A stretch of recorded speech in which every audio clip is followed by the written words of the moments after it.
vocês um vídeo falando sobre a obra A Caverna de José Saramago.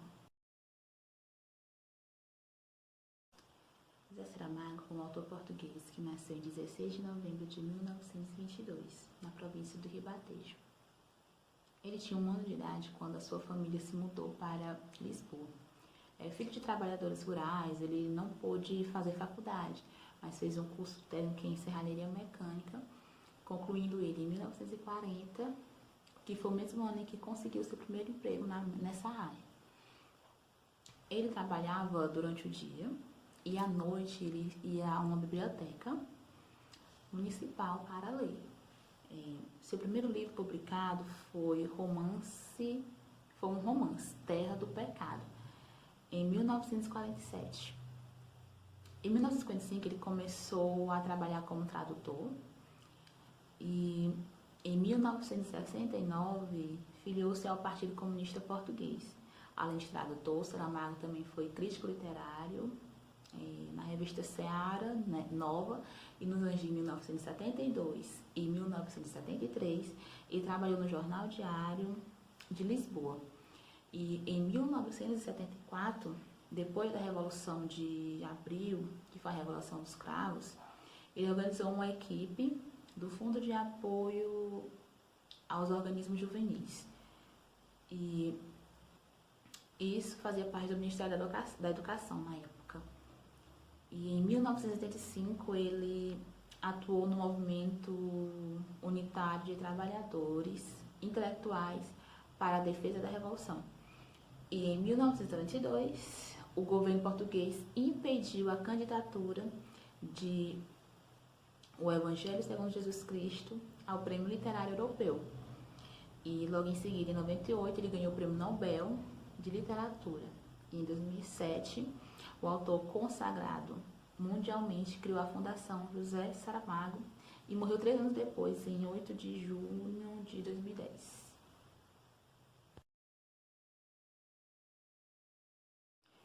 José Saramago faz parte da literatura contemporânea portuguesa. Ao analisar sua biografia, fica claro que o escritor esteve sempre envolvido com questões políticas de sua época. Além do trabalho com a palavra, seja como romancista e poeta, ou seja como tradutor também. Portanto, inevitavelmente, elementos sociais e políticos sempre estarão em suas obras. E, por isso, algumas características literárias também são bem peculiares nas obras de José Saramago, como a perspectiva realista, construção de alegorias, humanismo, antropocentrismo, a temática social e crítica política, críticas religiosas, anticlericalismo, a valorização das características da oralidade, presença de elementos mágicos ou fantásticos, o diálogo com a tradição da literatura portuguesa e também essa questão do diálogo com essa tradição da literatura pode ser representada por figuras como Luís Vaz de Camões e o Padre Antônio Vieira, 2 grandes nomes aí da nossa literatura portuguesa. E também Almeida Garré. E também ele possui um trabalho em comum com a linguagem, que é como o uso de vírgulas em lugar de outros sinais de pontuação. E isso também pode ser visto em uma de suas obras, que é o Evangelho segundo Jesus Cristo.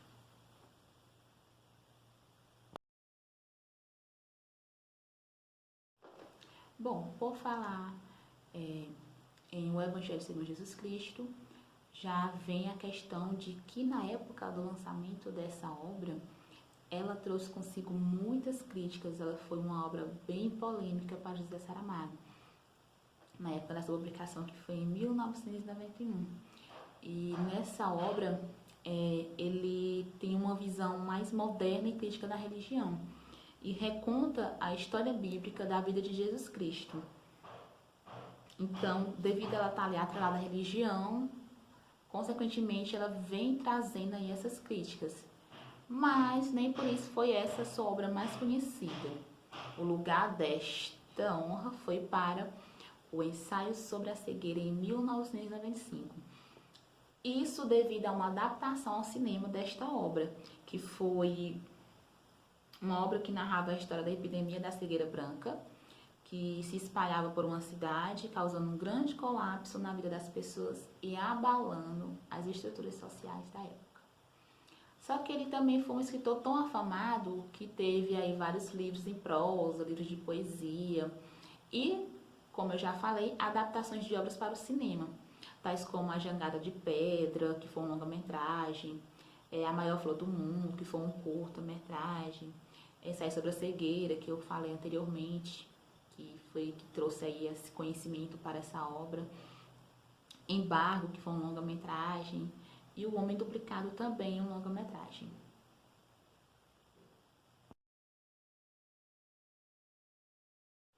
Bom, e qual a história por trás da obra A Caverna? Na Caverna, Cipriano Algor é um simples oleiro que vive de forma pacata em um subúrbio e vive uma rotina na qual se concentra apenas na produção de suas louças e na sua nova investida romântica, que era sua vizinha, uma vizinha dele estudiosa, que era a Isaura. O oleiro não conta com grande aparato para realizar seu ofício, sendo um artesão que trabalha de forma simples, a partir de sua própria casa, como local de trabalho. Então, algo mesmo bem simples. Com ele vivia sua família Marta e seu cachorro Achado, pelos quais possui grande estima. Um dia, porém, a sua rotina é alterada quando a administração do centro, sua principal freguesia, rompe as relações de negócios. Atenção! Alegando que agora eles preferiam pratos e talheres de plásticos que seriam mais modernos que os de porcelana, que eram os que eram fabricados por Cipriano na sua olaria. Bom, ainda as palavras modernos e cômodos descrevem perfeitamente o centro, um complexo arquitetônico que atua de forma a oferecer serviços das esferas residencial e comercial, de forma similar aos condomínios e shopping centros presentes na vida cotidiana dos leitores, né, que a gente vê hoje em dia. Marçal Gacho, que era o genro de Cipriano, trabalhava lá como vigilante. Desconsolado, Cipriano é apresentado a novos projetos para tentar revitalizar seu ofício com sucesso. Aliás, sem sucesso. Ele até tenta novos projetos, mas de nada adiantou.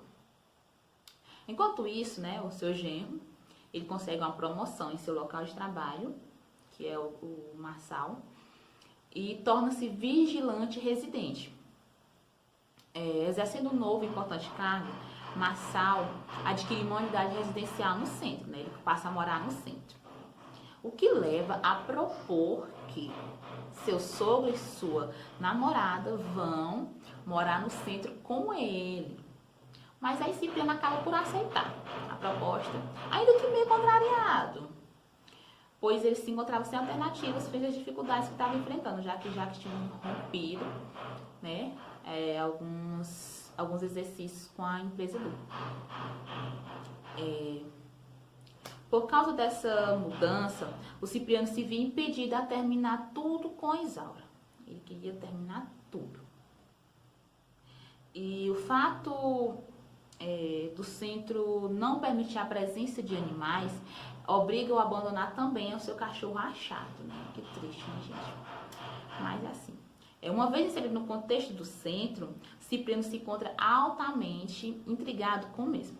Passa a confabular acerca da atratividade do centro, indaga o tempo todo sobre o porquê daquele lugar exercer uma influência tão grande sobre as pessoas. Ele fica se questionando. E tudo parece tão perfeito e disposto, e por vezes até mesmo sempre desconfiado.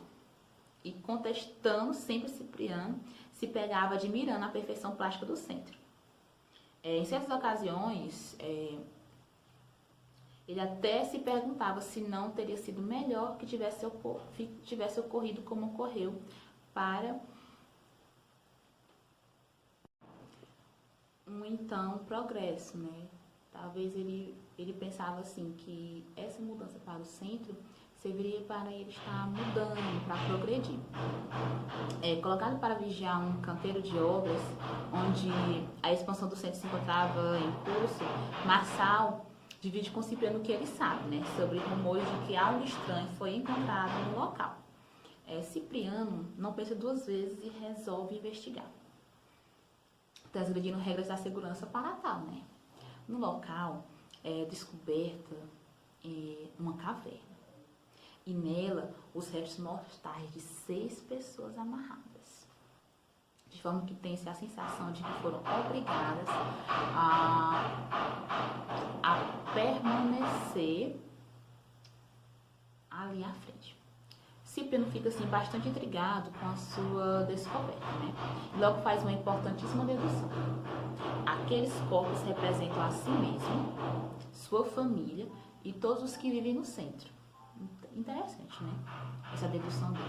Como se todos estivessem aprisionados por amarras sociais, pautadas em necessidades e relações de poder, como admirar a própria prisão, como se esta fosse não um local de sofrimento, né? E sim de espetáculo. E impressionados e sem saber o que fazer, eles têm uma acalorada discussão, começam a discutir. Pois Cipriano é crítico ao centro e já Marçal atua sempre como seu defensor. Então, Cipriano sempre critica as ações das pessoas no centro, mas Marçal defende, né? E eles acabam por decidir que o ideal seria abandonar o centro.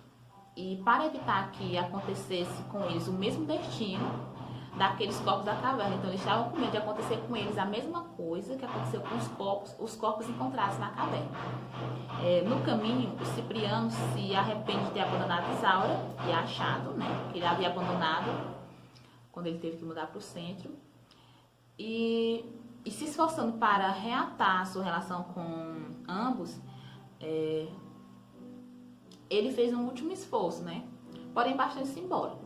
Ele visita seu antigo forno, né, para levar consigo os antigos bonecos que fabricava e que ali havia abandonado, como quem quisesse salvar não bonecos, mas a humanidade, ao tirá-los da escuridão e levá-los à luz. Então essa era a ideia dele, né, tirar os bonecos ali da escuridão e levar para a luz.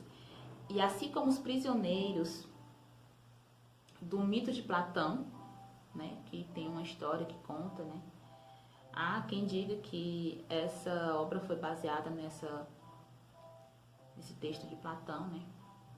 E só que antes de deixarem as imediações completamente lá do centro, os personagens eles olham para trás e se deparam com uma placa publicitária colocada ali pelo centro, né? Que dizia assim: Caverna de Platão, atração exclusiva. Compre já seu bilhete. Então esse final aí ele foi bem mesmo assim simbólico, icônico, né? E ao analisar um pouco sobre o cão achado, né, que é o cão lá de Cipriano, que ele tinha muita estima e sofreu bastante ao abandonar, ele foi muito relevante na história, né? Ele fez parte aí desse enredo. Então eu acabei lembrando de uma personagem de um livro que eu estudei há um bom tempo no ensino fundamental, que foi Vidas Secas de Graciliano Ramos. E nele tinha a personagem Baleia, né, que era um cão também, um cachorro. E nessa obra de Graciliano Ramos, Vidas Secas, existia uma família, né, que eles eram bem sertanejos, passavam por problemas, viviam se retirando de locais por causa da seca, passaram por fome, muitos problemas. E a baleia fazia parte da família, era como se fosse mais um filho, né, para eles. E eu vi isso também no achado. Então, é muito importante vocês estarem lendo também esse livro de Graciliano Ramos, é bem interessante. E Achado, ele se tornou um membro da família e tinha atitudes e sentimentos praticamente humanos. Então isso fez dele um importante personagem na narrativa.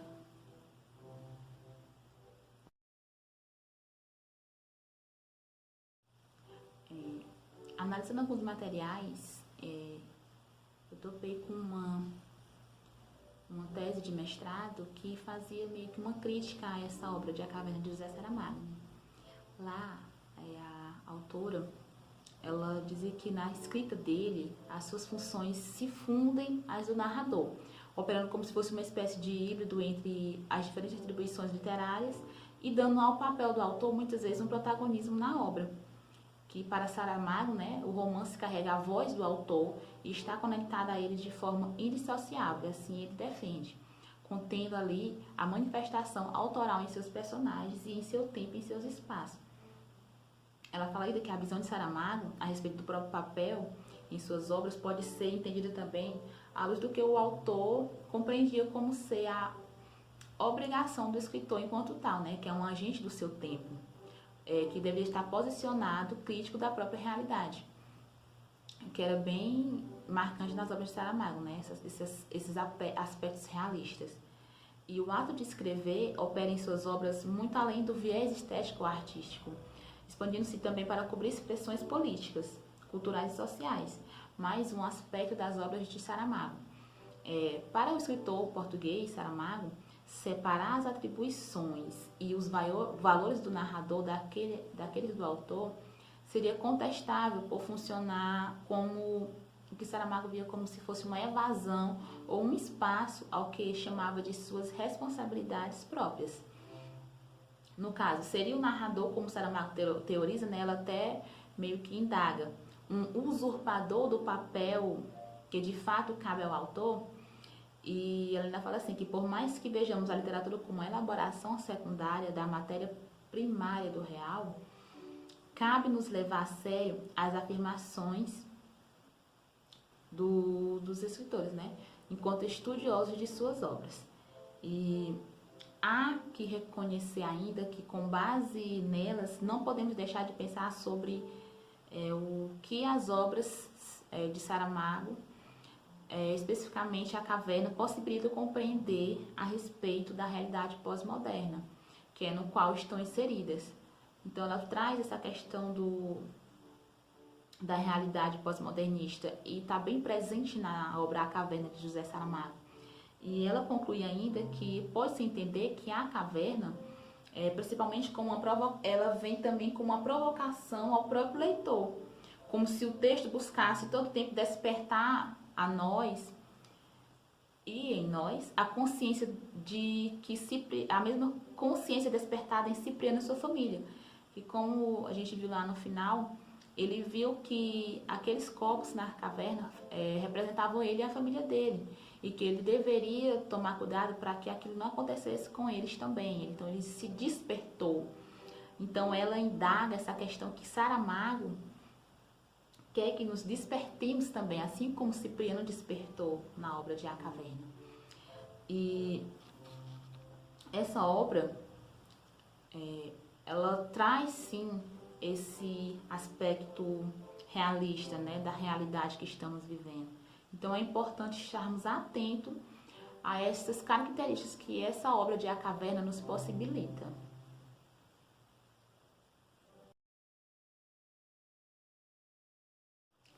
Bom, então por que ler A Caverna de José Saramago?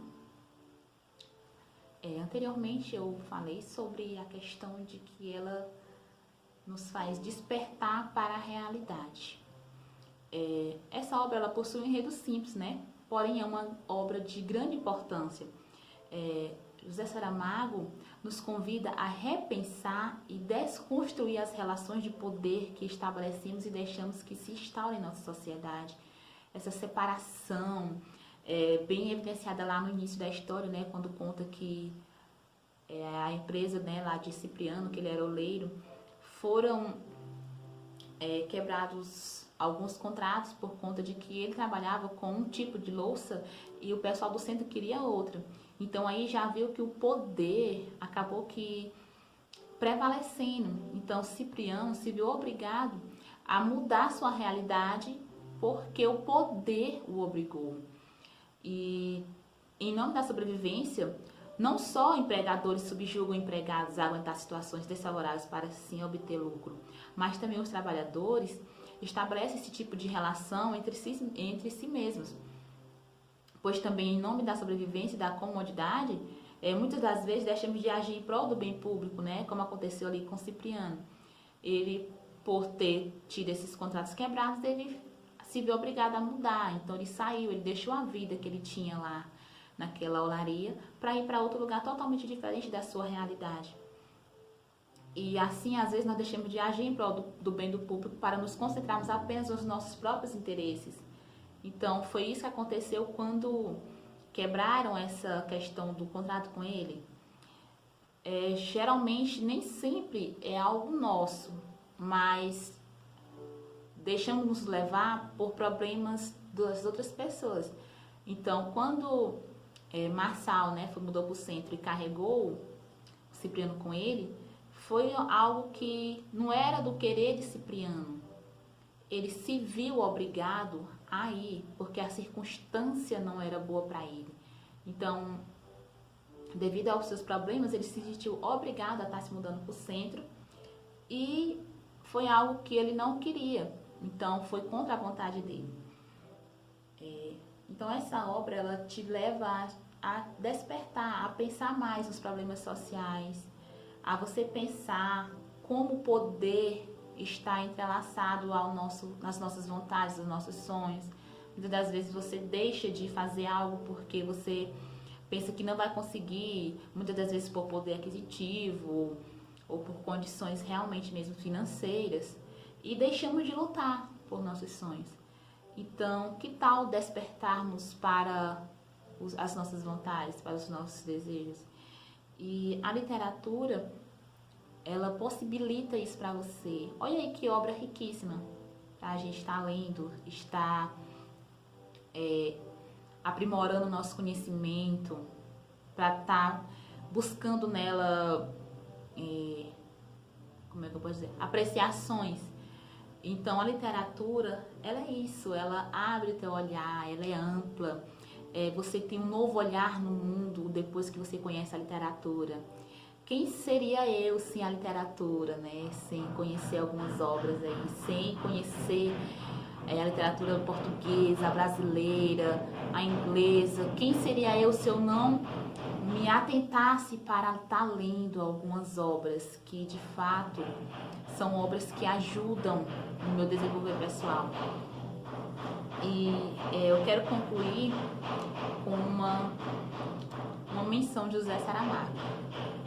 Há quem leve a vida inteira a ler sem nunca ter conseguido ir mais além da leitura. Ficam pegados à página, não percebem que as palavras são apenas pedras, postas a atravessar a corrente de um rio. Se estão ali, é para que possamos chegar à outra margem. A outra margem é que importa. José Saramago.